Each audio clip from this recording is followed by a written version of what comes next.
৪৩ ধরনের পণ্য ও সেবার ওপর ভ্যাট বাড়িয়ে ১৫% করার পরিকল্পনা করছে জাতীয় রাজস্ব বোর্ড এনবিআর, যেখানে হোটেল রেস্তোরাঁয় ৫% থেকে বাড়িয়ে ১৫% করার প্রস্তাব এসেছে।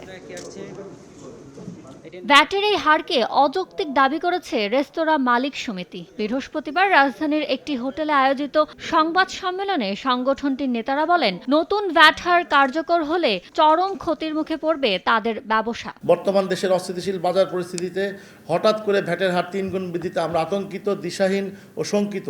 আমরা ভ্যাট ৩% নির্ধারণের দাবি জানিয়ে আসছিলাম, যাতে করে মানুষের ভ্যাট দেওয়ার প্রবণতা বৃদ্ধি পায় ও সরকারের ভ্যাট আদায় আরও বাড়ে।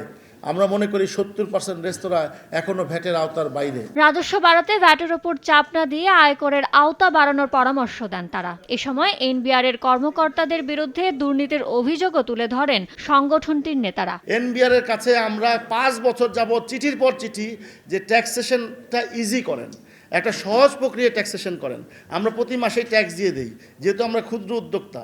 কিন্তু এনবিআর এর চাঁদাবাজি তো বন্ধ হবে না, কারণ মাঠ পর্যায় থেকে চাঁদাবাজি করে উপর পর্যন্ত ভাগ বাটোয়ারা হয়। ভ্যাট হার বাড়ানোর পরিকল্পনা বাতিল না করলে এর প্রতিবাদে আন্দোলনের হুমকিও দিয়েছে বাংলাদেশ রেস্তোরাঁ মালিক সমিতি। ইয়ানুর শিফাত, সময় সংবাদ, ঢাকা।